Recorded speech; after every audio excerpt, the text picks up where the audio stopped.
Here we go. We're going to stream. We're going live in three, two, three, two, three, two, one. We're live. You first. You've got the intro. You're the intro man. This is your job. Welcome to the Adam and Reed Morning Show, where we go deep into topics like the nature of self, consciousness, reality, and other things that might or might not exist. We have fun talking about these things amongst ourselves, and we try to speak out of our own experience generally and try not to tell anyone what the truth is or what they should believe, because that's not the way. We have a few topics lined up today. Like we will be discussing what the goal of our show is. Is it just to explore, just talk casually amongst ourselves and explore these topics? Or are we intentionally trying to kind of pull something practical out of this kind of stuff that might be a benefit to people listening or watching, which is another topic in itself. Can you actually help people? We're not talking about that today. Another topic, do you actually like or dislike anything? I like that topic, but do I? And why are we disturbed by violence in nature? Something that's totally normal and natural. Us being creatures of nature ourselves, why does anything that occur in the natural world have the power to disturb us? Very suspicious. So those are the things we may or may not get to today. That's loosely an outline. If these things are interesting to you, then stay tuned. Adam, I know you're itching to get into the meat of the matter. So what's up? I was itching, but once you started talking, I was into it. So, I mean, I was like, I'm okay with it. I was going to combat you all the way through, but this is good. Well, algorithmically, that's a good thing, because we want our show to be interesting and not shitty. Yeah, but how do you? I don't understand. So okay, we can get into this. Here's my issue. Okay, when communicating with you this week, I was getting upset because this is what my brain is doing. In my mind, I'm the one with all the experience. You don't have the experience. So all this image of my past and my ideas about what I think will work or won't work is fighting your unique ability to come at it fresh. So yeah, well, that was great. I'm into it. I would keep listening. Well, yeah.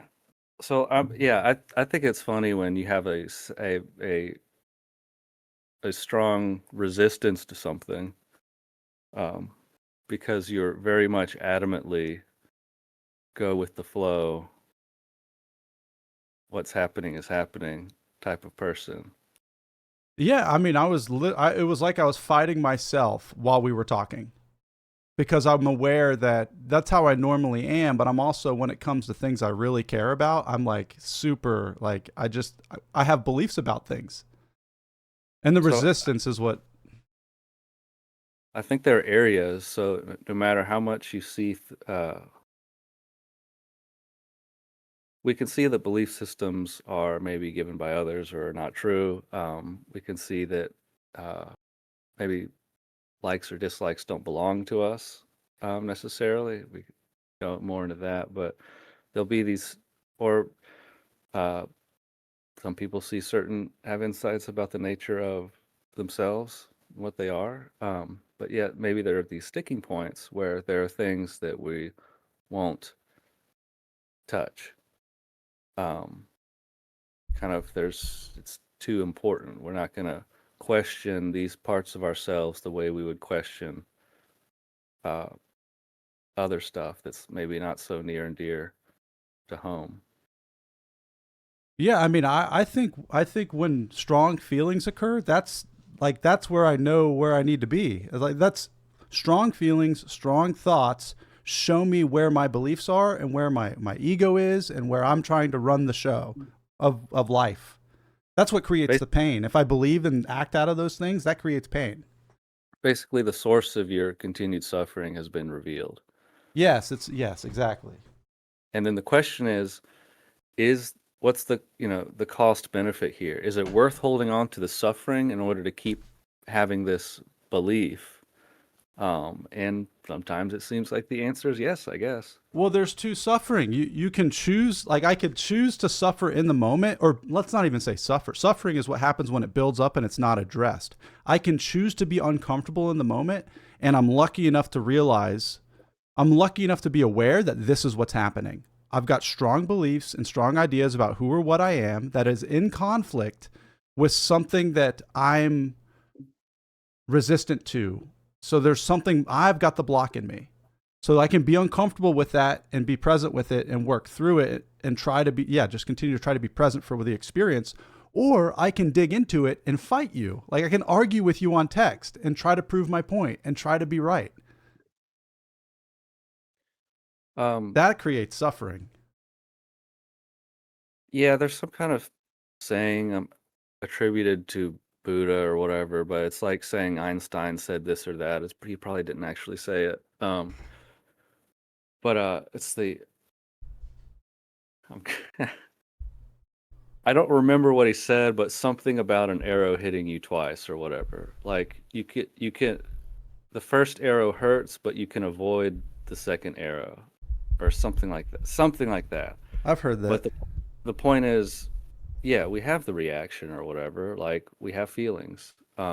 Oh, yeah, you've got your pain and then you've got your thoughts about the pain. Now you've got two pains. It's like I get hit by an arrow and the arrow will fall out on its own, or I can grab the arrow and like twist it around and be like, "Why are you doing this to me?" Um, Here's a comment from Double Spy, who I invited to come in. He's here. oh, great. He says Jung's idea about the folding of one's shadow into itself.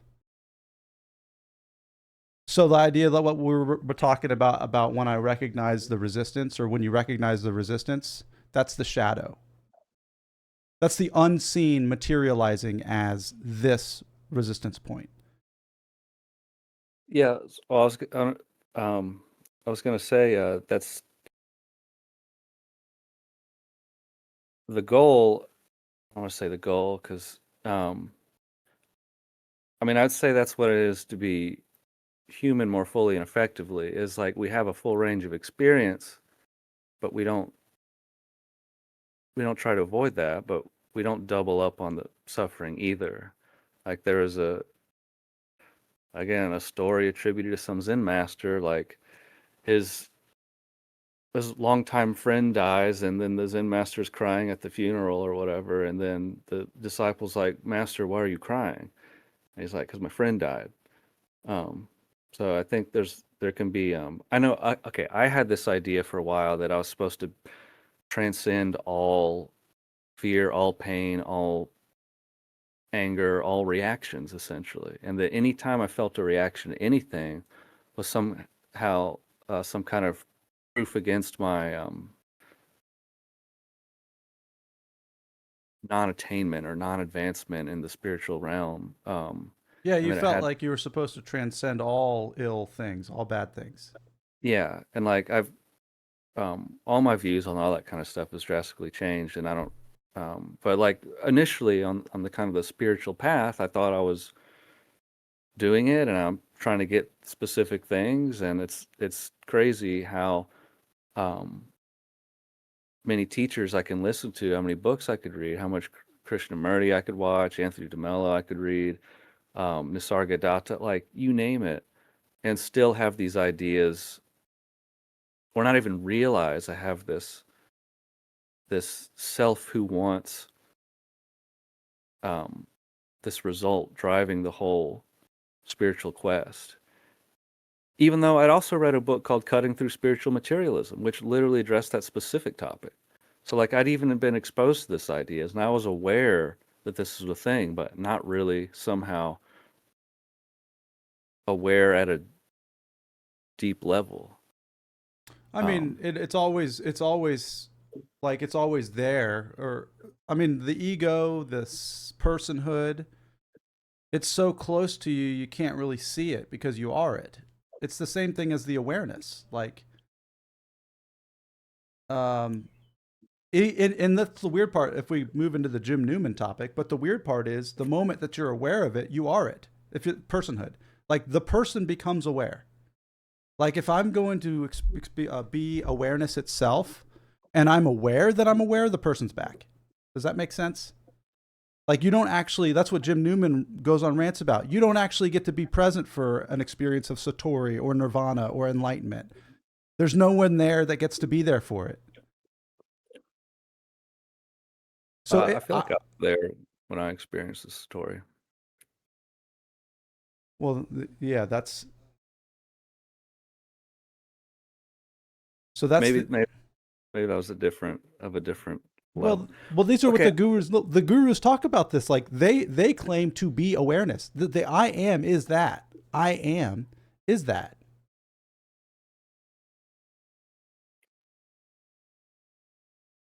so I want to ask along that line.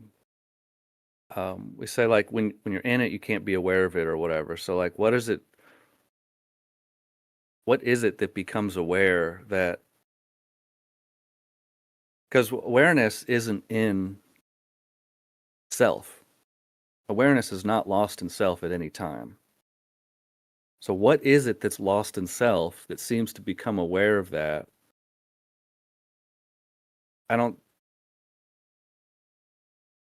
I don't think that's anything like that happens. Because awareness isn't lost. So what is it that's suddenly not lost?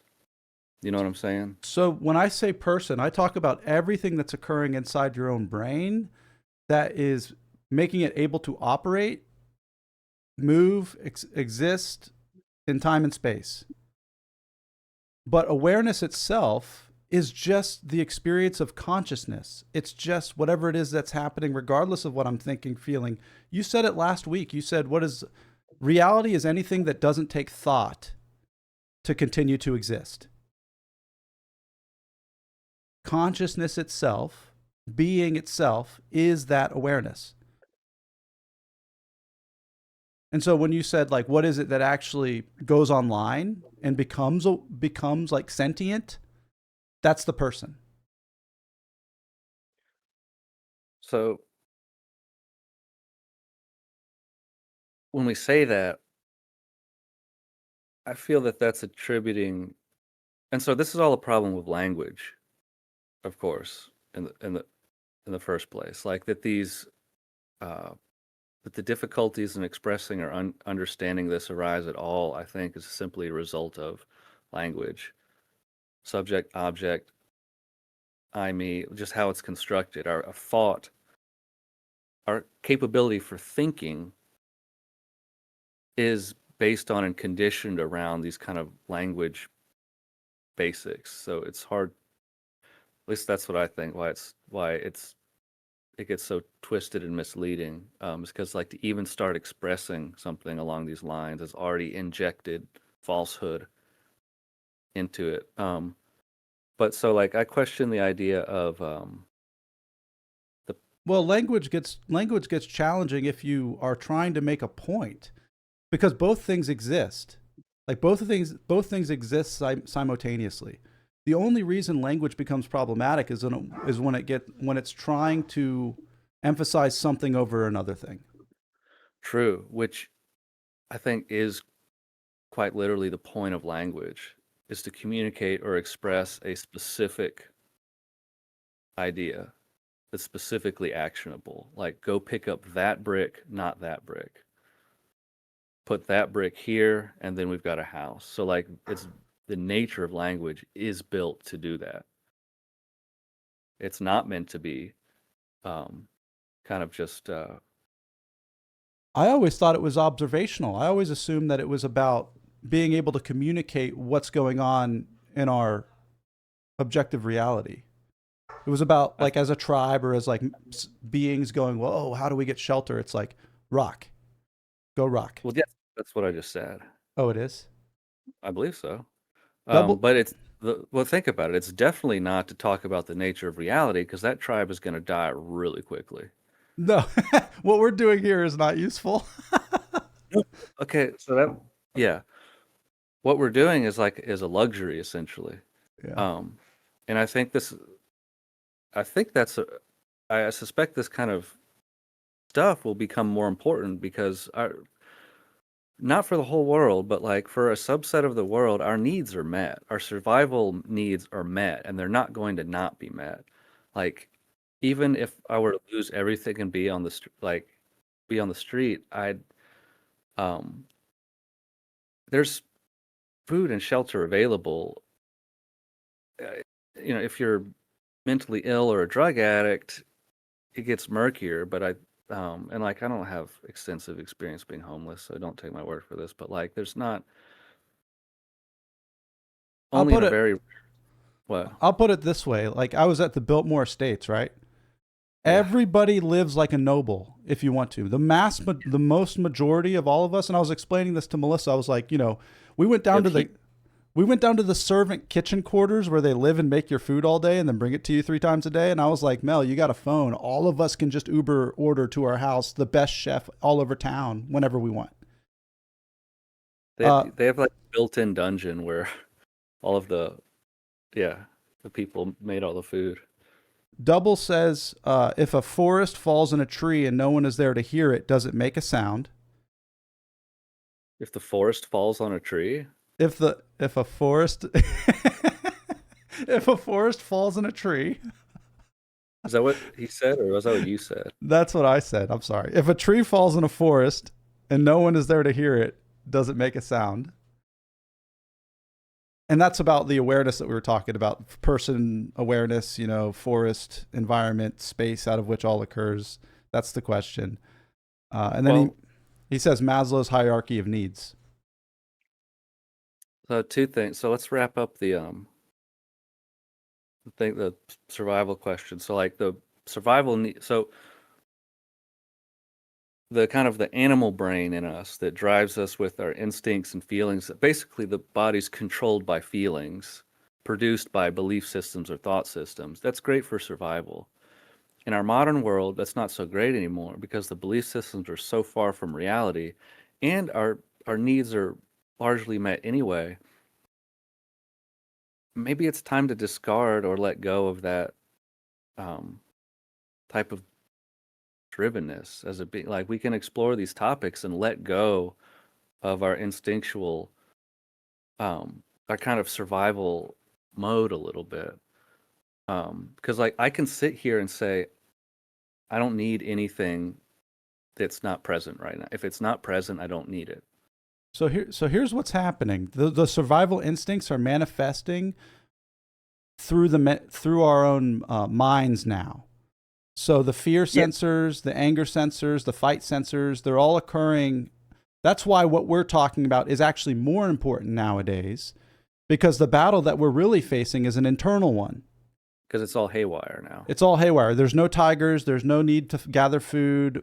I'm just talking about majority. Like we're in America. We're lucky to be in America. We're lucky to be in like a country that has running water and bathrooms and stuff. So when that happens, the instinctual fight or flight biological impulses are still there. They're just grabbing onto things that aren't real. Right. Right. So yeah, so I guess you're right. It is more important now. Just for, I mean, people, our society is not a sane or stable society. Not by any Uh, means. Even we, our institutions are not sane or stable. oh, they're not. There was a time when I feel like they might have been. Yeah. But yeah. Um, And I'm not taking it anymore. That's from Newsroom. you don't have a I choice. don't have a choice. Here's what Well, doubles. yeah, what do you say? If we don't figure out the mind, we will return to the monkey. We cannot let go or get rid of our mammalian experience. Well, maybe we should return to the monkey. What's so much better about what we're doing now than being monkeys? They're probably way, way happier at an existential level than either I or Adam or anyone listening to the show. And certainly more so than anyone is fully embedded in their own character story, working a 9 to 5 every day at a job they don't like. Well, then you have the question of ethics and morality. So, like, if we were to become monkeys, like you just described, we would all become Rajneesh in Oregon, or we'd become what's his name from the Shambhala, like having causing harm to the people that we're supposedly helping, because we're just going off of the instincts or the draw to sex and violence. No, I think that's still a warping of our human conditioning. There's no monkey sitting around abusing the rest of the monkeys trying to act like a guru. That's still a product of our own insanity as a society, that there's a guru at all. I'd like to continue, but I don't know enough about monkeys to be able to. I don't either, but I don't even know enough about gurus. Jim is on the screen, though. I moved him over there. Here's what Double says. He says, I'll be your Tarzan and you'll be my Jane. I'll keep you warm and you'll keep me sane. We'll sit in the trees and eat bananas all day, just like an ape man. The Kinks. yeah, why not? Yeah, why not? Our ideas about that or what make it sound terrible or good. If there were no ideas about it, I mean, you sit in a tree all day, and when you're hungry, you grab the banana that's hanging next to you, and then you like piss off the branch you're sitting on onto a monkey below you. But that's Zen. Zen is, if you want to understand Zen, I eat when I'm hungry. I sleep when I'm tired. I laugh when it's funny. That's Zen. Yeah. I cry when my friend dies. Yeah. So yeah, I guess the point is we can do that now. We actually, I guess, I don't know if we're fortunate or unfortunate because of this, but it's like in a way, it doesn't really matter. But in a way, we can experience all that while also having cool stuff. Yeah. So it's possible to have the best of both worlds. Although the cool stuff really, I mean, I've been trying to work that out for myself. I'm like, I'm okay regardless of material circumstance. Yet I'd rather have something than nothing, but I'm not sure if that's actually true or if that's just one of those kind of self things that it's kind of like doesn't want to be let go of. Like I'd rather be able to go skiing. I want to go skiing next year. Do I need to? No. Am I going to be equally happy or like okay? Yeah, but there's something. And actually, I don't even want to. I don't want anything right now. I like to stay that way. It's actually a problem if I start wanting to go skiing because then I've created a lack. That's something I don't have. But Want me to sometimes, what? I could describe this. Yeah. Describe this. Okay, so you can't see the OBS. Everyone watching can see this. They can see Jim Newman on the screen here. Okay. Jim Newman's not a topic today. I know, but it was our website. It was our faces that was there, and I was like, we're already seeing. There's too much us, so I put something else. Okay. But it's a good point. Why is he there? I don't know. Congratulations. Now you guys, everyone gets to look at this guy. Okay, so all right. Am I going to describe this? Okay, the nothingness that we really are.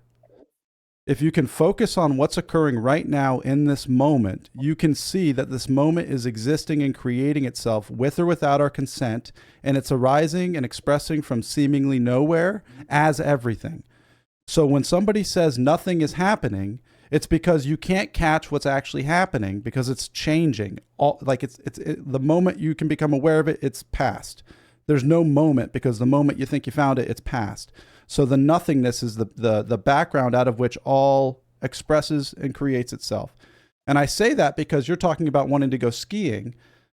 Something I want to do that is like the mind we have this crazy ability to create a future. Like based on our intentions, based on the way I'm oriented and positioned as I move through time and space, the future creates itself through me in relationship to this. And so when you have an idea of what you want to do and you do it, it's the ideas being jumbled through all these subconscious like refer to Jungian shadow things that may or may not exist within our being. So you have to ask yourself, is this something I really want to do? Or is it something that I'm, I have to, you have to really like do the digging yourself to figure that out. Well, so let's go into this our question, do you actually like or dislike anything? So this leads into that do I actually want to go skiing? Um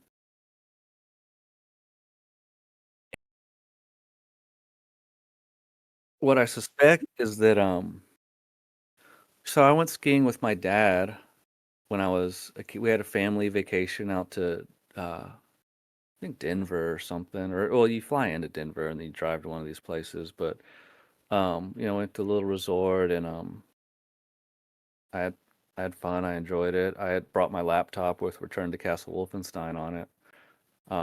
And it's just like always itching to get back in to play that rather than go skiing outside. Um, oh God, I wish I could like go. Yeah, like no, dude, have the skiing experience just for the practical reason of like that's going to like probably positively influence the future character. I don't think there's a difference. That's what we would hope. That's what my parents have been trying to tell us our I whole know. lives. It's ridiculous. I don't. I if adventuring in Norath or Azeroth is just as fun as it. Well, I've had some amazing experiences on snowy mountains. So yeah, I don't I know. like so I'll say better in this at the relative level of the human organism, there are situations in which it thrives and which it doesn't thrive. Right? I think there's standards we can apply to the life of a human organism, which we would say are good or bad in that realm. Um, and staying inside playing video games is not conducive to the biological or psychological needs of the human organism. I think that's just a fact. We Now, can't. We can't. I don't think we oh could say no, that. yeah, you trap someone in a dark room playing video games versus someone who's spending a lot of time outside, exercising, being with people. But Come on. you have to take into account the context of our culture. You were to stick somebody on that top of that mountain without showers or intellectual insights and just by themselves cooking and making stuff, they'd have their experience, like they'd have their adventure experience, the same of the kid in the dark room adventuring in Midgard in Final Fantasy VII. Like we can't actually say that one is better than the other.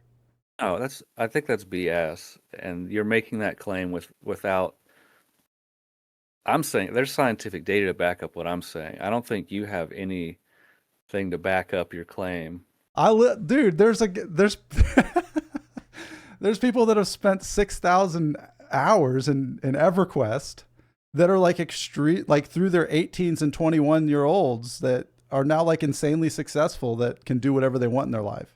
Still But spend $6,000 or 6,000 hours on EverQuest? not anymore. But my point is everything's contextual. Like it's based, there's nothing we can blanket say about what is helpful to an I'm not individual. a broad rule or something, but I'm saying there are like some basic um like it's better if this person eats healthy food rather than McDonald's every day.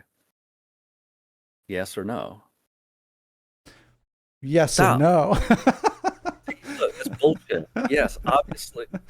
It's going to cause problem. The body will not be as healthy. So, like, is that better at some kind of absolute level? Does that necessarily make you happier or not? No, I'm not talking about that. Just talking about the functioning of a nervous system and a physical body. It's like being in community is necessary for like optimal humanism, whatever, humaning. You don't have to, but no one's forcing you to, but like you can, there's like empirical studies on this kind of stuff.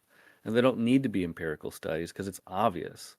Like when I got into AA, I guarantee you it's not like what helped more than anything is being in a community, not staying by myself all the time, um, and being engaged in some kind of like positive service. Those are like, that's like eating and basic hygiene and breathing clean air. So it's like, but then we call that spiritual, like something spiritual happened. No, I just started intaking the correct nutrients for my body and mind. So that's another topic. What is spiritual versus what is actually just healthy physical needs? That's a good point. Anyway, do you actually like or dislike anything? I don't know. So I think this plays in nostalgia a lot because I experienced it with my dad as a kid. Even the type of house we lived in, the type of like Christmas parties they took us to when we were a kid, all this experiences I had as a kid, there's a drive in me to want to, or there used to be at least, a drive to want to recreate that. Want to live in a certain type of neighborhood, drive a certain type of car, dress a certain way because this is what I saw growing up. If I'd if I'd not gone skiing with my dad and I'd never gone skiing, I probably might not have a desire to go skiing. Um, so I had to be exposed to it first of all. It's not an intrinsic desire or like. It has something to do with exposure to it. Well, that's part of it. I think you can only like or dislike something in the moment. You can't actually say whether you like or dislike something until you're present with it. No, we our like or dislike about a thing we want to do is um, a projection about what we think it'll be like. So what I like, well, okay, here we go. What I like or dislike is actually the reaction I think I'll have to this event or situation. I think I'll like my reaction to doing X tomorrow. That's what we're actually saying, right? Okay, so you're talking about like you're not talking about like you actually like making music. You're not talking about that. You're talking about if I were to say, "Do you want to go to the sweat lodge with me?" You would decide whether you like that or not before making the decision. I would like there'd be like a mental movie that reviewed what it thinks the experience would be like, and then a decision pops up based on my projection of what I think my reaction will be, i.e., what I feel in response to the situation. I'll agree or disagree. My mental projection painted a picture of going to the sweat lodge with you and Peter and all that was involved, and then a decision pops up. No, I don't think I'll like the experience of driving down um, there because I thought I was going to go to the rock retreat the next week, but it turns out I didn't. Um, Yeah, I mean, I've already answered this question for myself. well, what's your answer? I never know what I actually want. I'll never know. Yeah, I mean you can decide what you want, but the reality of you find out what you want in the moment. You said that, right? Yeah, or you find out along the way. Like you can decide on a mental projection of what you want. Whether or not that lines up with reality is a different question, right? Well, that's where you get into spiritual type topics because my experience has been reality knows what I want more than I ever will. Yes. And it's Yeah. the reality is always present. It's always here. My brain goes everywhere but here.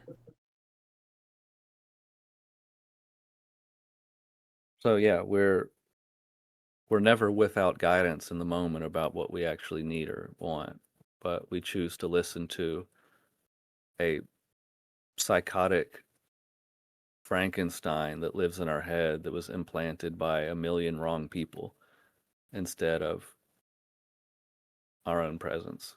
And even the voice in your head that thinks like the atom that thinks it knows I love video games, I love athletics, I love exercising. I'm reinforcing narratives that I've decided, like they're true to some extent, but the OKness that I'm interested in that we talked about last week is more important than whether or not I'm exercising or playing video games. You know what I mean? Yeah. Um, But even that, as I speak, I'm claiming something as what I feel I need, and I won't ever know. That's why it gets into weird esoteric philosophy and spiritualism, because there's something happening right now, and something has got this and is allowing this to occur regardless of my own will. Yeah, so we got to say something knows what we need, and it's not us. And really, we don't really have to do anything to thrive other than stop trying to thrive ourselves. Basically, it's a weird thing because it's like, you think about flowers in a garden, and you think, like, you were just describing all these holistic things that we could do for our bodies, like water them appropriately, get some sunlight for them, maybe move them into some different soil so they can stretch their limbs out, rather than keeping them in a dark room in front of Final Fantasy VII. Like, let's put the plants outside, You you can know? watch them thrive if you do that. Yeah. So this is where it gets tricky, and it connects with what Double was referring to in his most recent comment. Is there's discernment is required, that whatever we're talking about and whatever ideas are being presented, it's the individual's responsibility as they move and experience themselves through time and space, through life, to discern what the organism, what works for that organism, for your organism, Yes. Yeah. And And being honest about that. what's that? And being honest about it with yourself. Yeah, because what I could say that for me, I recognize, like, I have the experience now of knowing experientially that reality is knows me, and knows what this needs to be more than I ever will, right? But it's at a certain, but I'm also aware that at a certain point I got to get out of the couch and I got to go to Quick Trip and I got to say good morning to the guy making my coffee, because I can't get out of my own way. And like that thought that appears, or the ability to follow that thought, or the ability to experience some sort of change, I can see where it comes from, but at the time I had no idea. I had to tangle with all this stuff, and I had to think I was doing things, and I had to think that I had the answer for a little bit, and then hit another wall, and then fall back into despair, and then realize, oh, I don't have the answers, and then I have the answers again. And you just talk. I feel like in a lot of ways, my experience into realizing or actualizing presence has been like a tumbleweed, and it's still happening. It's not over yet. Like, I'm still going to be tumbling. Yeah.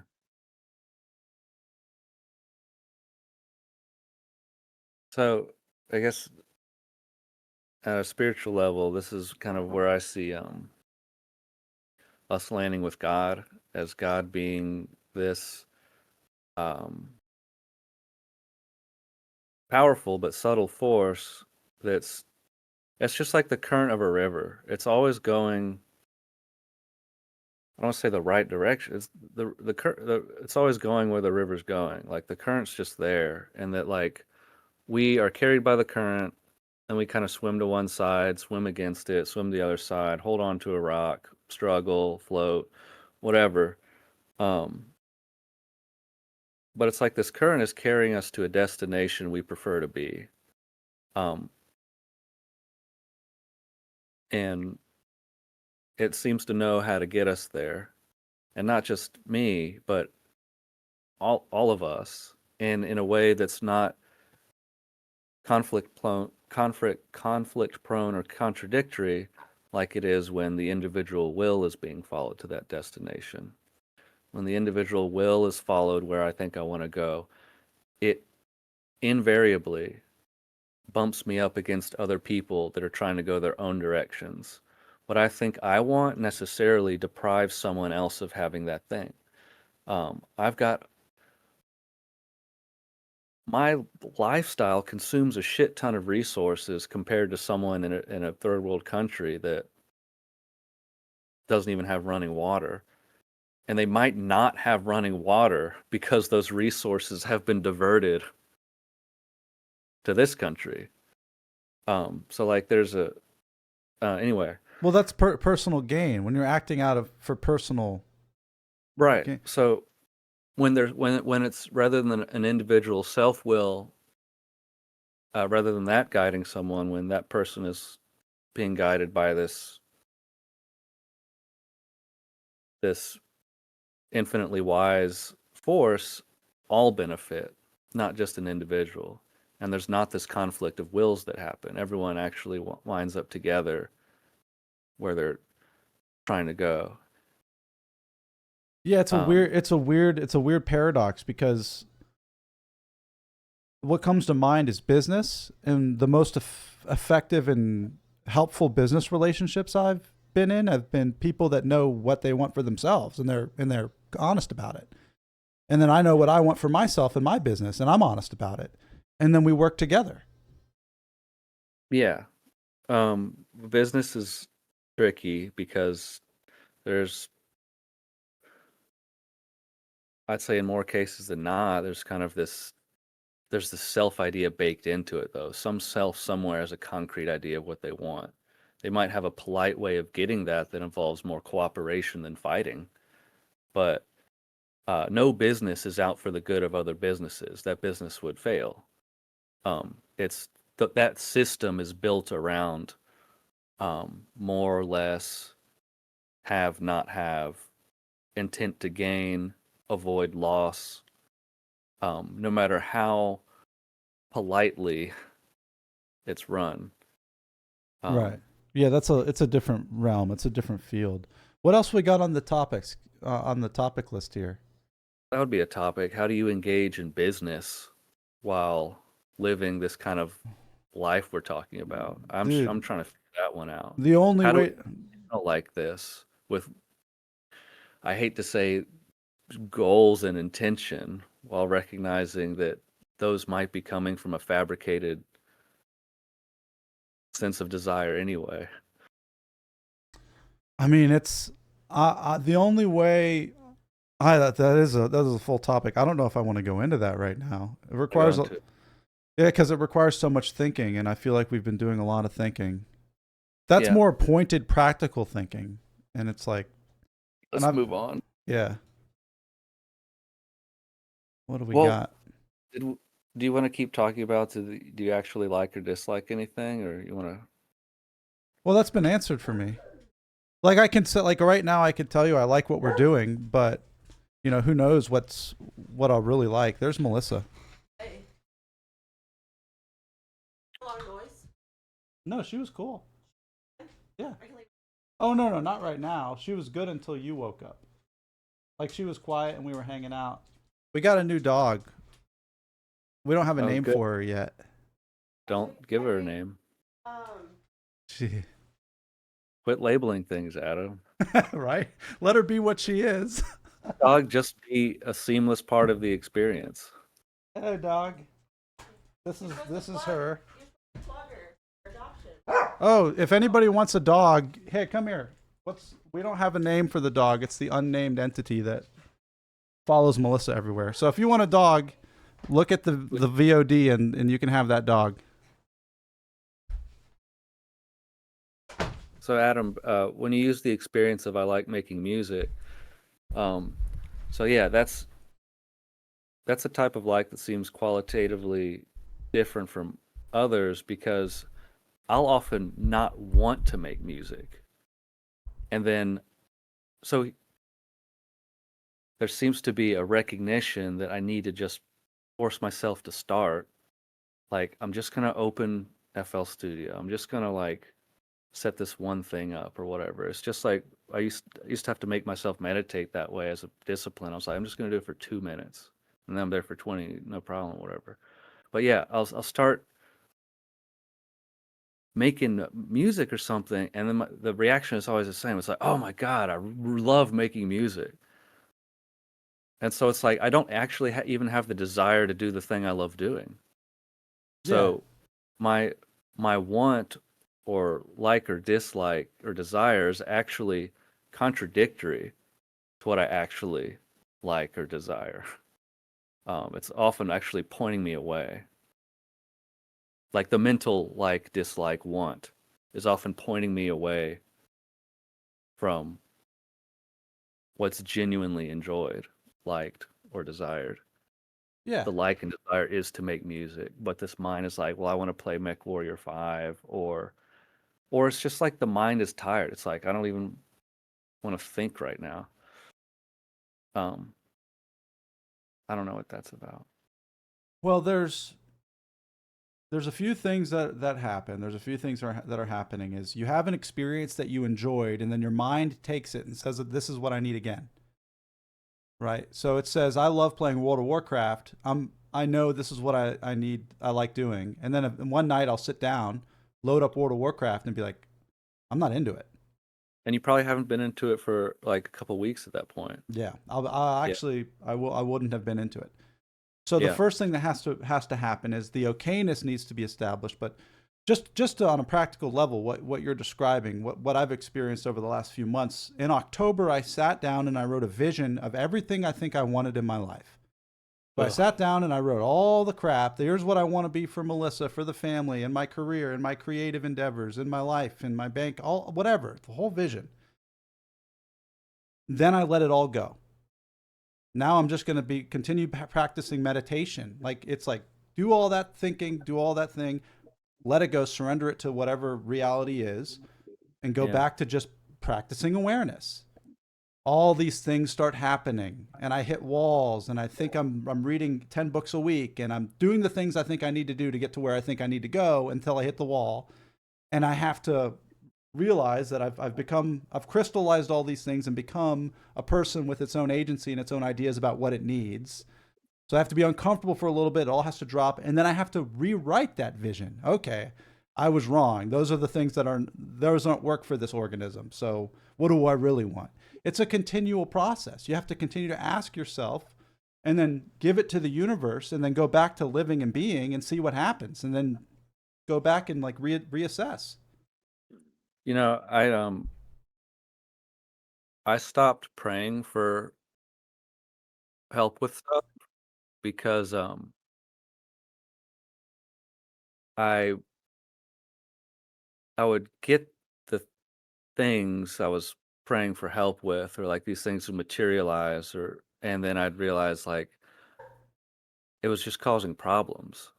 Like I'm like manifesting into my life things I don't truly want, because once it arrives, I'm like, there's too much on my plate right now. I don't need this too, or like this is causing. It was like, yeah. So I'm like, I'm good. Like I don't, I'll have these ways I think I need to improve, these things I think I want to create, these things I think I want to change, and this force, and ostensibly they're good things, and I think they're good, and this force will um, provide those things, or however it works. I don't know. Um, and then it'll turn out like I don't. It's this isn't actually where I want to be, or what I want to be doing. And this is the most important piece of the whole puzzle. And this is Holger from Holger Group. Okay, the one thing that he did, by the way, those who don't know Holger and Holger Group, it's a non-duality group that Reed and I somehow found our way into. Like I don't think you should explain it. Just let Holger be this mythical figure. he's great. Okay, so the one thing he would do to people that entered this group is he would ask them, "What do you want?" He's like, "What do you really want?" And so that's the key. Is like all these like objectively speaking, I can say these material things I want, but what is it really there to do? Like, what do I really want? Do I want to be a provider for my family? Do I want to be healthy? Do I want to contribute or be of service to the world in some way? And then you got to ask yourself, why do I want that? So those, like what you listed, those all sound like good things, right? And I think most people would say they want those things. Right, but I don't get to decide how that manifests. If that's what I really want, I have to be okay with it not being because I'm a streamer. Like I'm service to the world because I'm a streamer. I've got to. That's that. Yeah, if that's what you really want and you're asking for that, that has to be at the sacrifice of anything else. Well, Um, no. I'm just saying you don't get to decide what it appears as in the material world. You that's what like. I'm saying. Oh, okay. And then that kind of reveals that you didn't really want. Well, okay. the reality, and this is why this part is tough, and I think this is kind of at the heart of a lot of delusion, and illusion in people's lives. People want to say, what I want is to be a good husband or wife or family person. I want to be healthier. I want to be a good employee. I want to make money or whatever's about the money part, but whatever's good. It'll be something that seems genuinely good. The truth is, no, you don't. What you actually want is to just be okay. But once you've become okay, Period. but You once do whatever you want. Yeah. From a foundation of okayness and not needing anything, then without confusion, you can go participate in whatever you want. And then you don't wind up with a life built around you 20 years later that you didn't actually want, but thought it would make you okay. And then that's a lot to, I mean, that's hard to deal with. So let's like start now with okayness and not build up any structures around us that are just going to cause confusion down the road. When you wake up, you're like, I don't actually want to be married. I don't actually want to mm, support this giant family enterprise I've created. I don't actually want to be the boss of this company. I don't actually want all these responsibilities. I don't actually want to feel like I have to be a nice person to everyone I meet. I just want to be okay. And you can do that for free without any of this other stuff. but we're Probably still but we're still living and we're still interacting and we're still in the world.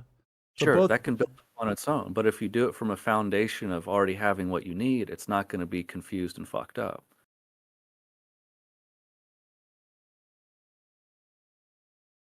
okay, so I hear what you're saying. I agree with it. I guess I'm just saying along with because yeah, I'm just saying along with because I agree with what you're saying. I sat on a couch for an hour and a half just trying to be okay every morning for like half a year and never did anything. So like Well, yeah, because you were trying to be okay. right, but the solution to that problem I mean I don't know if there was a solution to the problem, but like I see I see the body, the mind, the personality, the character, the atom that moves and interacts through time like through life as being along with the meditative life of practicing awareness and okayness. So I see them coexisting. You can't. So can I? I'll tell you why I think your time on the couch didn't make you okay. Because you believed you needed something to be okay.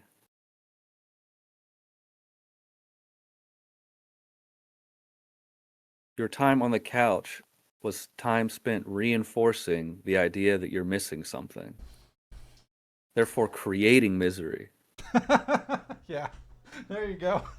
You can't think yourself into okayness. And that's also often why we don't get it. And I'm just speaking out of my experience. That's my experience. I don't know. Maybe my brain is unique. I highly doubt it. Well, actually, It's there's unique. some weird you're, stuff, you but I don't think like the base psychological mechanisms are any different from other people. I think there's definitely outliers out there, but psychologically speaking, I think we're all the same. We want, we just want to be okay. We want yes. shelter, we want love. And the problem is we think X, Y, and Z are going to do it for us. We don't actually want money. We want what we think it'll provide, which is okayness, security. We don't actually want any of the stuff we're seeking. Um, but anyway, and Anthony DeMello again, king of this topic. Just read Rediscovering Life by Anthony DeMello. It answers everything. That's probably all you need to do if you're seriously interested in waking up and just being okay. Um, and then it's like, okay, now that you're okay, go get enlightenment if you want it, or whatever the fuck that is. Go, you know, go get $1 million. But um, Yeah, that's cool. the belief that you don't have what you need is kind of at the heart of unokayness, or that little sense of discontent or lack or whatever. It's not that lack needs to be filled. It's that it doesn't actually exist. Yeah. But we we talked about this in the last show. We don't want to let go of our ideas about how I'm supposed to be, what I'm supposed to do, what I need. It's like I'd rather hold on to my idea that I need to be a better husband than to be okay, which leads to being a better husband, ironically, is when you're okay, it's nicer to have you around. You brought to mind the last time I was at the Language of the Heart retreat. There was a speaker, and there was a weekend retreat where she was talking the whole time. She spent so much time telling us what type of person and what type of alcoholic she was and what she needed, and I just kept hearing her continue to reinforce a Yeah, prison in her own life because yeah. she's continuing to commit to this character that or that she thinks she knows. But it's a double-edged sword because in a lot of ways she does know things about her organism and herself that are true. Here's the thing. Those are things she learned 30 years ago about herself as it was 30 years ago. And then I think a lot of that base stuff, like in AA is a good example. In your first few years, yeah, you need a lot of shit.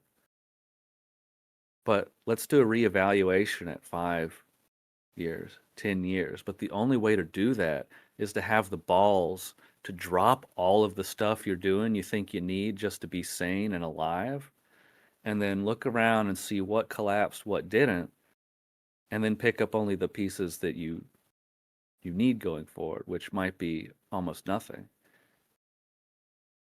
But like if you're staying in the mindset, I'm not, early recovery is like emergent, it's intensive care surgery. You don't need to stay in the ICU for 10 years. That's a problem. So why haven't you recovered? You've been in the ICU 10 years because you're reinforcing the idea that you're still sick. That doesn't mean you can drink normally if you're an alcoholic, but it might mean your brain's. It might mean you don't need 3 meetings a day and to call your sponsor every day. Yeah, if you need 3 meetings a day, it's probably because you're going to 3 meetings a day.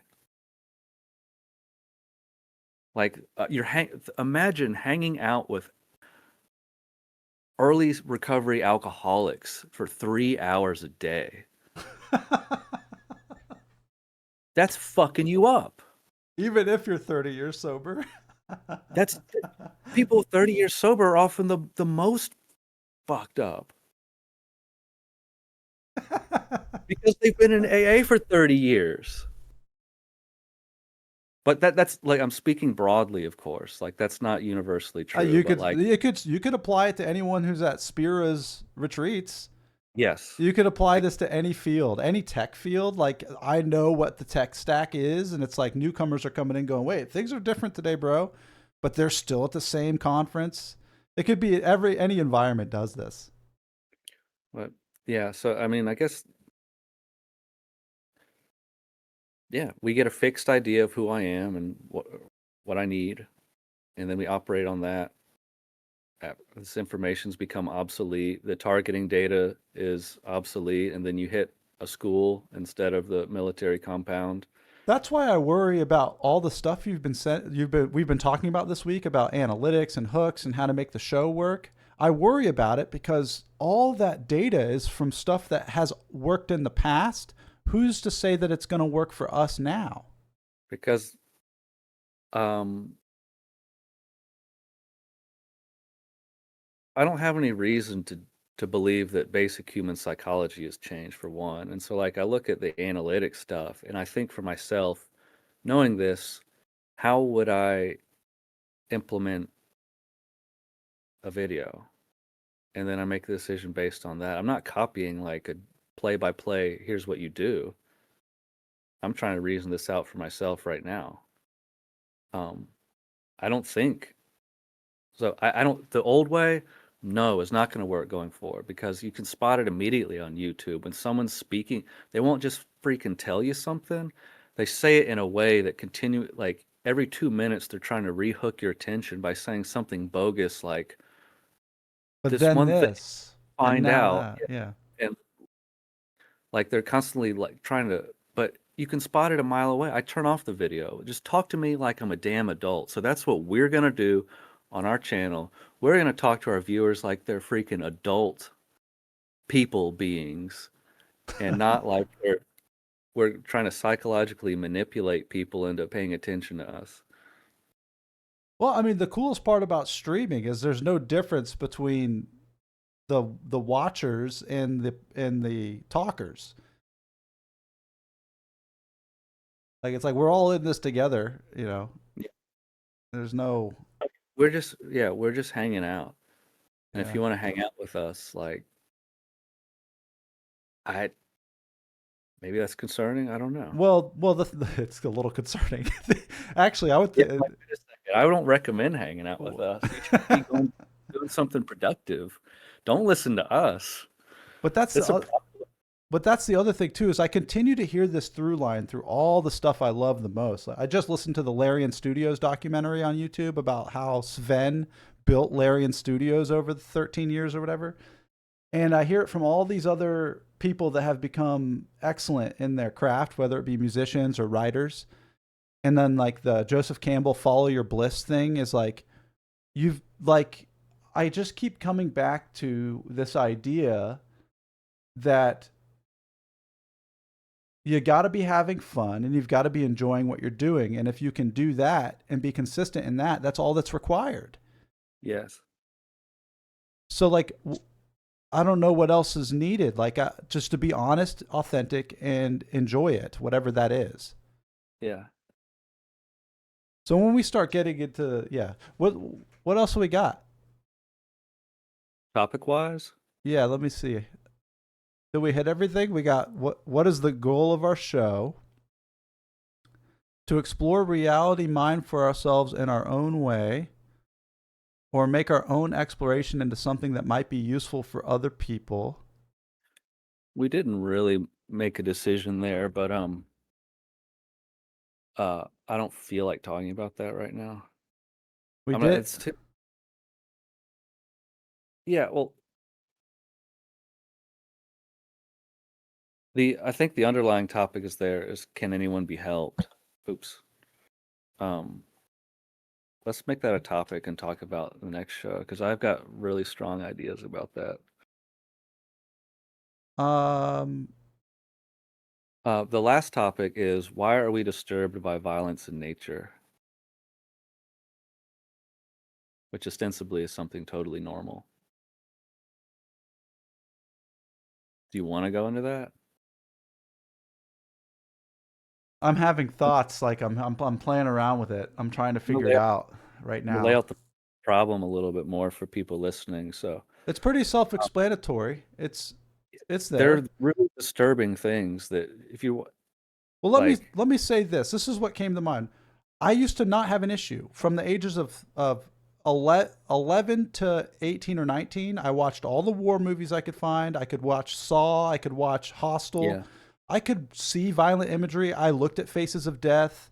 I've been to Arrowhead. I did a report on serial killers in college. Like that was one of my thesis papers was about why serial killers kill. I looked at the imagery. Totally fine, right? right. Now it's completely disturbing and I avoid it at all costs. So that's why I'm like in between trying to figure out my stance on why is violence so abhorrent to me today. But at the time it wasn't, and I can see that it's part of nature. I don't understand it. Yeah. Hold on. Uh, Please, we just got a chat. I don't know if you can see this, but please give us your things you'd like to ask because I don't want to do the violence. This is from Ian Natun. He or she says, I really like your guys' synergy and talk topics. I have some philosophical questions too, but maybe I would ask them next stream if you are close to finish the stream. And I'm so saying, ask them now, please. I don't want to do the violence talk. hold on. What time is it? 9:15.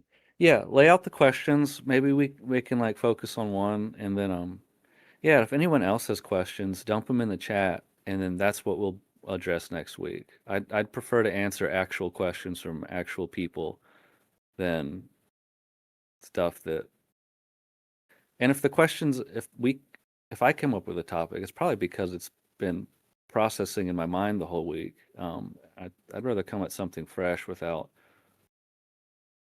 conclusions about it already. But I already know everything, so I don't. There's probably nothing will surprise me. I've already got the answers for everything. Yeah, that's what make. Yeah, I would prefer. Yeah, I don't know. I don't know what I would prefer. That's the best. I don't know. The questions, preferences. But yeah, that's so. Yeah, yeah. Go ahead. Well, let's answer some of the philosophical questions. Those are more interesting to me anyway, because the Yeah. violence one goes back and forth, and I guess I've kind of, as I've gotten older and as I've experienced more suffering and pain in my own life, I it's everything's more real to me. And so when I see another sentient being like an animal or another person being harmed, it's like I feel that in my gut and in my heart. Like it hurts me to see things get hurt. But at the time I was so asleep. All right, can you ready for the question? Read. Yeah. What is it? All right. I really have a hard time understanding the difference between consciousness and conscience. I looked up the Wikipedia definition and I still have a hard time comprehending the difference between the two consciousness and conscience. Can conscience exist without consciousness? What about vice versa? It's a great question. Why don't you pull up the definitions of consciousness and conscience? All right, hold on. Let me get my old typey thing up. Because I don't actually know the definition of conscience, but my working definition is that it's kind of like this guiding internal force that tells you when you're doing something wrong. All right, so here it is. Conscience is an inner cognitive process in moral sense that enables individuals to evaluate actions as right or wrong, often functioning as an inner voice or judge. It's an ethical component, being conscious, from Latin meaning shared knowledge, being conscious of guilt. It develops through moral reasoning stages and societal influences, guiding behaviors with emotions like shame, guilt, or approval. And then he or she says, a conscience is a cognitive process that elicits emotion and rational associations based on an individual's moral philosophy or value system. So conscience itself is your own individual framework out of which you decide whether things are ethically or morally sound. That's conscience. And then consciousness is just the awareness of that occurring, the awareness of whatever that is going on. Yeah. So yeah, and then he or she says the consciousness is being aware of something internal to oneself or being conscious of states or objects in one's external environment. Yeah, so you can, I think you can be conscious. You can be aware or not of what the conscience is doing, but it's going to, if you're unaware, it's probably going to be the deciding factor in everything you do. If you're aware, well, no, people are pretty good at ignoring that voice, unconsciously, inconsciously. All right, they say in a way it seems that consciousness comes first, then conscience is the evolved aspect of it or something like that. So that means it would be impossible for someone to have a conscience but not have a consciousness. But well, so the conscience, I think, is itself conditioning, and maybe we'd give it a more positive connotation. But one would have to be, so if it is conditioning, like essentially it's this built-in reaction system we have, like what we've been taught. All of it's going to be based on what we've been taught or told by other people. I don't think it's a magic center that has some kind of absolute or universal knowledge of good and bad. Um, it's going to be there's going to be similarities between cultures just because there's shared ideas of common good. But being conditioning, it's going to be built on experience. So there's a sensory mechanism is required to input. We've got to have experience. We've got to observe the world around us from a young age. We've got to be able to listen to people that are claim to be authorities that are telling us how we're supposed to be and how things are and what you're allowed to do or not. And then based on that information, it forms a little ball that says what you're doing or thinking is right or wrong. Is that fair? Is that off base? Do we agree with that? That's fair. Yeah. And then and they also said, and since you have that, do animals have any of that, and are they self-aware? So like, is this unique to the human being, or is this something that can occur in the in nature, in the animal world? Of course, I don't have experience with being an animal, but I would say it's unique to the human creature because it's it's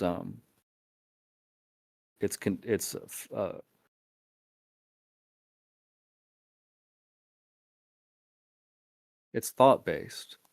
The concept of right and wrong, I don't think exists in. Well, this goes back to the nature. Why does nature seem disturbing to us sometimes? Because there's not actually a right and wrong in nature. Like, what's right is doing what you were programmed or built to do.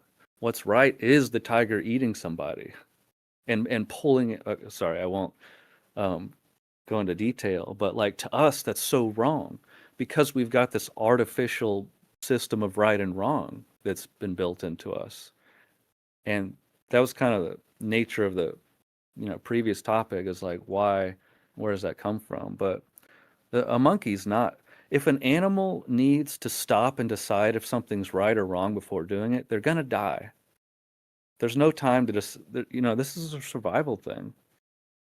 But humans, being social creatures that require communities to live, therefore we have some kind of right or wrong thing that binds us as a community. Everyone has to be on the same page about what's right and wrong, or people's behavior would be unpredictable or untrustworthy. So there's this element of community cooperation that I think that conscience serves, is to have like a cohesive community so people aren't doing random stuff. I can trust the guy down the street more or less is not going to murder me and take my stuff. Not just because he might get caught, but because there's been some kind of social Moral and condition. ethical framework. Yeah. But he That's can murder the guy in the other tribe and take his stuff. That's okay. So we're programmed not to murder our own, but we can raid the other tribe. dude. But That's anyway, yeah. That's great. yeah. Does an animal have that? I don't know about packs or families of monkeys or whatever. There's probably some sense of community, but a sense of right and wrong that's developed into. No, and then once it evolves into an idea of right and wrong, then you can manipulate it with thought, imagine all the stuff. It gets way messed up. We'll attach it to ideals, we'll attach it to ideas of countries and nations and identities as um, racial identities. Like, it just gets messed up. Once you can start thinking about right and wrong, then slowly it gets twisted over time as people keep talking. Um, Yeah. So I own a tune. In a way, culture, religion, science are related to conscience. And yes, that's correct. The moral and ethical frameworks that we've established to organize ourselves manifest as what you just described: culture, religion, science. and Um, consciousness is free of all of that. and All of that is, animals experience consciousness. do we know that to some I degree? would. I I don't. mean, they know feelings. They can be praised. They can be. They're affected by words and tones, and so I are mean, plants. you can program a robot with all those But that's what responses. you are. That's what I am. I'm a robot. Like, that's we've all been I didn't. programmed, but we're still Yeah, that's conscious. consciousness is not a requirement of programmed responses. Yeah, so animals experience consciousness is what I'm saying. So that you're saying they're aware of of what's occurring. Yeah, they feel pain. If I were to kick a dog, it'd yelp and be hurt and cry. That's an electrical response to a physical stimuli. But that's the same thing that happens to human beings. There's no consciousness needed for that. What do you mean? The fact that you feel pain and react to it, you're saying that can happen without consciousness? Physical response. You don't feel the pain, decide it hurts, and then decide to react. That happens automatically.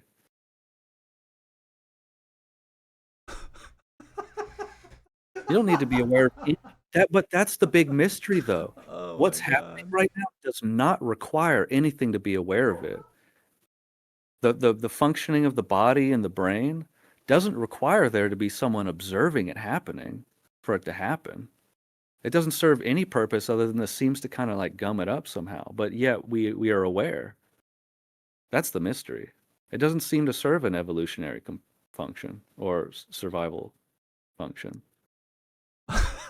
Thought, you don't need to be aware of thought. That's just the brain kicking around itself, like projecting future conclusions and trying to, that's thought allows the person to plant crops to harvest next year. Animal can't. Well, Yeah, they I mean, hibernate. They get their acorns and they put them in the hibernation spot. but that doesn't require anything to be aware. Oh my god. So that's the mystery. Is Consciousness is unrelated to all of that. is it possible for an organic entity to experience emotion without awareness? What about experiencing awareness without emotion? Aren't they intrinsic in a way?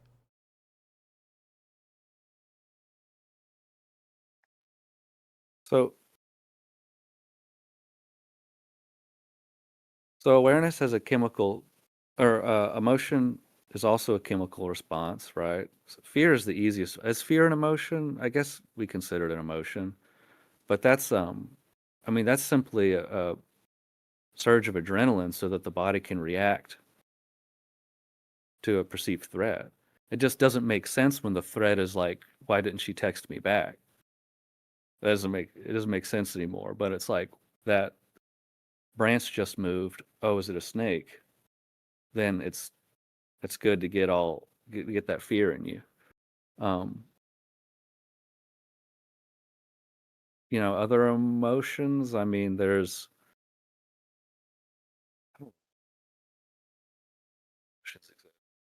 Wait, you dropped out. I didn't hear that. what other emotions do we have besides fear? Fear, joy.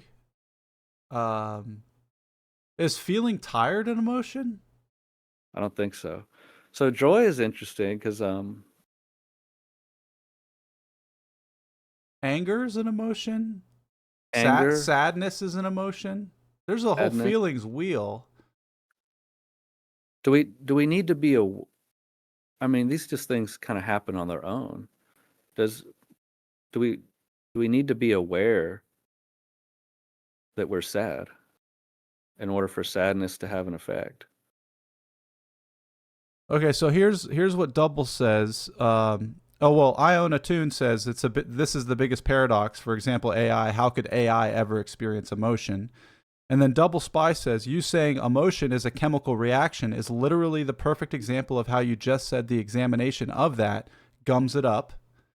And then Iona Tune says, in a way, it should be that the more complex an organic entity is, the more complex emotions it can experience, or something along those lines. But is there any such thing as complexity? I mean, everything is ultimately complex, right? Is the animal the size of our brains? Is that complexity? So I wonder if emotions are a way for a creature without advanced understanding to interact with um, their tribe, their community. So So emotion would, I'm don't know this for a fact, but I'm guessing emotion is something that would predate spoken or written language, right? Um, and perhaps therefore verbal thought. So it's in a way like emotion is the first type of thought, in in a way. So hold So that's on. They're so saying they're saying basically the difference from bacteria to an ant and from ant to a lion. So like as the more complex an organism is, the more varied and or deep the emotional spectrum is. And I would propose that going along the lines that the emotional states are just chemical reactions flaring up in the organism, I guess they just get more defined as creatures are evolved. well, as the creature is more complex, its reactions need to be more. I think it's a community thing, though. Like a creature that lived on its own. I mean, what it would need fear. I don't know what would be the purpose. I see a purpose in community. It's like sharing ourselves and communicating in a way with other people. So what would be like the evolutionary purpose of emotions? Is what you're saying? Yeah, I'm assuming there's some kind of definable reason such uh, something as complex as emotion would arise. Um, but I don't know if we don't definitively have those answers. All we can do is Yeah. guess. Yeah, we actually don't have the answers. But like, do you? I'm not sure that you have to be. There has to be something aware of all this occurring. Like, I don't, because what are you really? What are you doing with that awareness anyway? I don't think it actually. It's questionable whether or not we're actually choosing anything in the first place. So that we're aware of it seems to be this kind of almost unrelated phenomenon.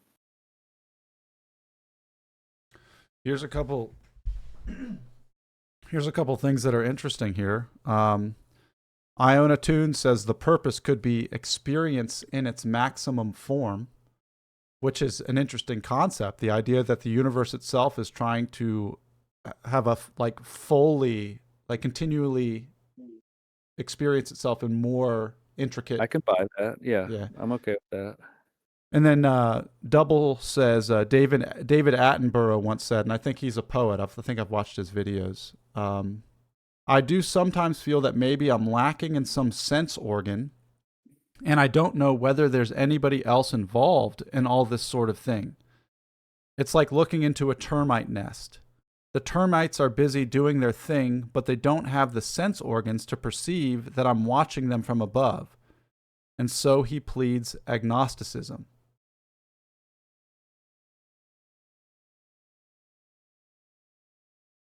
I don't have a response to that. Yeah, it might be a poem. It might not be a response. It might be just be a digestion.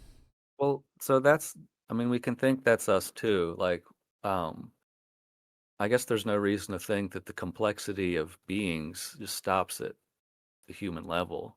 If there was something more complex than this, it would be observing us, and we would have no way of comprehending. It'd be like it's like seeing something in another dimension, a five-dimensional creature we'd not experience in its fullness. There'd be no way. It's too advanced for us. Like, what do they say in was it some movie? It's like, do you try to explain yourself to a cockroach? Would it even be possible? You can't even really like you try to explain yourself to yourself. Yeah. Can't be done. Let's see. I take that as we don't have the knowledge to truly even recognize what we see or don't see. Boom, that's good. We are the termites, and there is something above us. So, like the idea of God or the idea of whatever is beyond the sense perceptions, whatever it is, we don't have the sense perceptions to recognize it or even acknowledge it. It's like Yeah, I what just it's the yeah 2D characters or 3D characters in a 3D plane. There's a fourth. It's the dimensions thing. yeah. There's a really good it's not like it's like a short story called like Flat World Yeah. or something like that, where this guy explores the concept of what creatures would see with increasing dimensional complexity, like how a two-dimensional creature would experience a three-dimensional creature, and how a three-dimensional creature would experience a four-dimensional creature, and so on. Like, it's really fascinating, and I'd recommend uh, searching that out. Like, that's worth a read for anyone. But like a three-dimensional being passing through a two-dimensional world would, like a sphere, would first appear as a single point, and that point would grow into a circle. The two-dimensional creature would witness a circle growing and expanding and then contracting again into a point. And that would be how it experienced a three-dimensional sphere moving through this two-dimensional plane. So there's no even ability to conceive of a sphere. Only a circle that seems to appear out of nowhere, grow and then disappear. And we kind of, I think we experience similar things at the quantum level. Particles appear and disappear. Um, Maybe and maybe humans are the first organic life form that realize they could be monitored by a higher entity.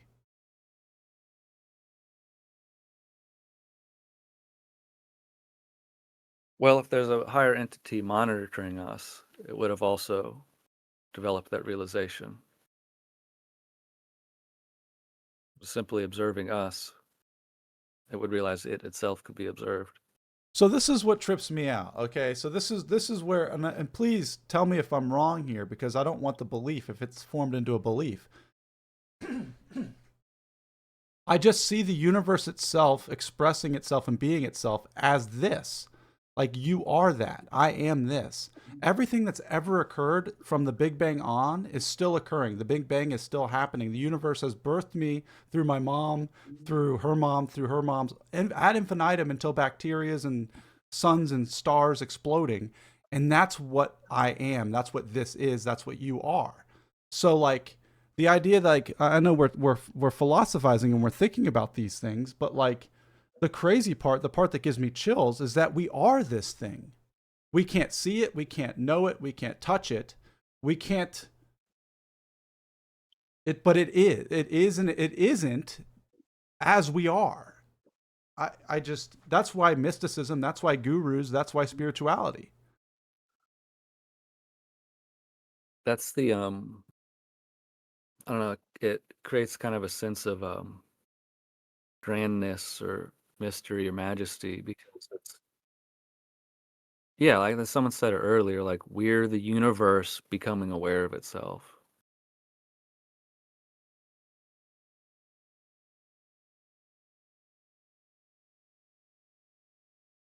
I also think exactly that.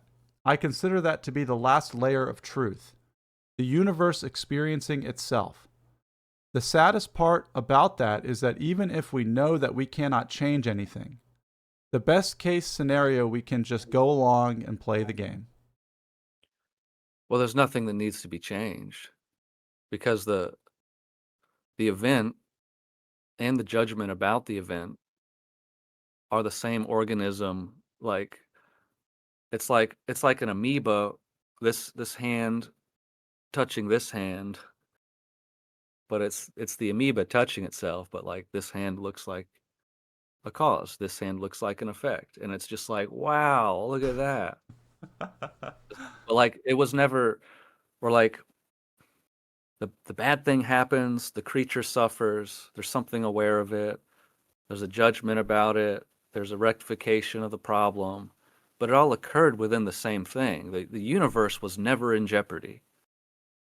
Nothing was actually ever in danger.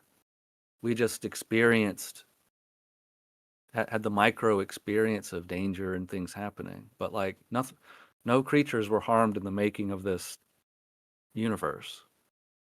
That's why the gurus or the non-dual teachers can say you never die. Like who you really are never dies. The only way for an identity to be possible is for the universe to fracture itself into infinity. Seemingly fracture itself into an infinite number of forms. Where are you from, Iona Tune? What's your background here? Tell us about yourself. Double, I learned about you. You shared in the Discord, and your story and your journey's been wild as well. Yeah, I'm curious about you guys. Okay, Iona Tune is from Romania. Romania is a country. Is that correct, Reed?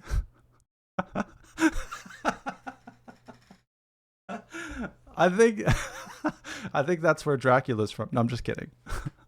They're from Transylvania. We're dumb Americans. I live in Transylvania County. I am 33 years old, but I live with my parents and have no job. LOL. I finished musical theory bachelor degree, but only worked 1 year in the field. Yes, Transylvania is from Romania. Double just said Buna. What is that? Is that where you're from, Double? That's pretty cool. So I guess in Romania you guys speak English. Or Romanian? Is Romanian a language? 33 years old, live with parents, no job. Do you want a job? Do you feel like you need a job?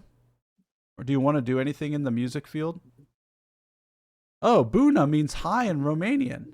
So Double knew some Romanian. He said Buna. That's cool. There's Romanian. Iona Tune, do you make music? They don't really want a job, they said. To be honest. No, I mean, do you make music for fun? But the first thing get completely okay with not having a job if you're not already. Like it is a belief system. You need to do anything other than just live with your parents. I mean, I think for a large part of human history, what you did was live with your parents and your grandparents. If you don't have to work, you don't work. I don't know. They said they make house music. I love house music as a hobby, but never made money out of it. And then Double says he's originally from Pittsburgh. He's currently in Ohio, and he would love. Now Double would love a job. Break time. Is it break time? Yeah. Yeah. Thanks for hanging out, you guys. Yeah, thanks everyone. We're like a big family now. We'll be back next Saturday morning. Iona Tune, if you wanna, let's see, we do have a Discord channel, and me and Double have been chatting on, and yeah, we'll just be hanging out, and then we'll be back live next Saturday. See you later. Bye everyone. Good night. Oh wait, no. Good day. And as always, stay cool. We're gonna end with that. Is that the ending catchphrase? Yeah. Okay. Stay cool, guys.